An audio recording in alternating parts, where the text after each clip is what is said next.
Hey guys, what's up? It's Stricken06 of Stricken06.com, and today we're going to learn about switches.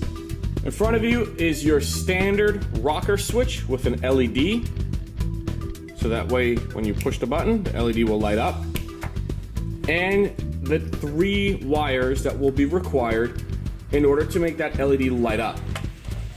So the way it works is there's going to be 3 prongs coming out the back of every 3-prong switch. The brass colored one is going to be your negative. The center prong is going to be what's coming from a battery source or positive in. And the yellow, or the furthest one away from the negative, is going to be what's coming out to your lights or accessory, whatever it is that you want to power. Since everything metal on a car is your negative or ground, all you have to do is ground the wire from whatever it is that you're trying to wire up. That solves one of the wires. The other positive wire will go to this yellow wire. So let's wire this switch up with some LEDs that I have and see how this works out. So what we're going to do first is we're going to take our plus and minus wire and wire it to our battery source.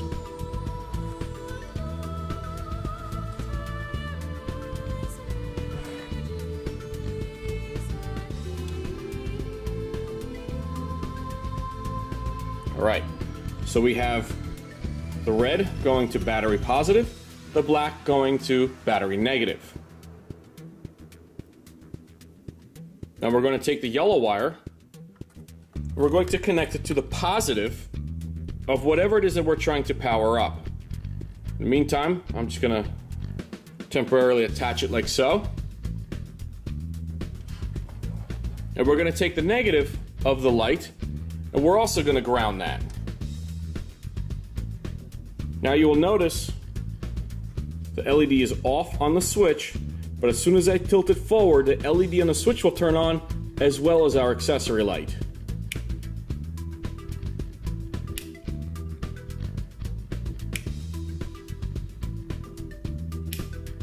That's how simple it is to wire a rocker switch with an LED light in it.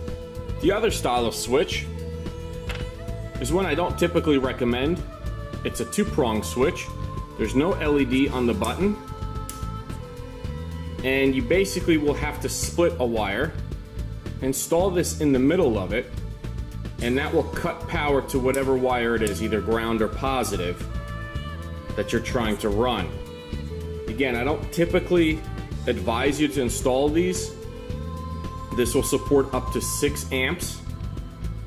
I don't really like these. I don't like the idea of splitting a wire and popping this in the middle.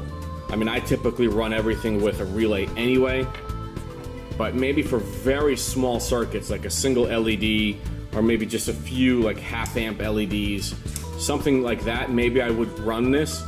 But typically, if you're doing anything on a car, you're going to be running into higher amperage, so I don't really like these, but it's your choice. You can find switches like these that will run 5, 10, 15 amps.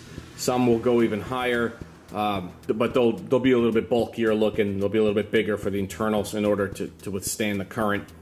But like I said, if you're going to do stuff for a car where if you're only running a very small, tiny little light, maybe for like a under the dash light, just for the floorboards, you could run maybe something that small. But typically I like to stick and overprotect myself with higher amperage switches.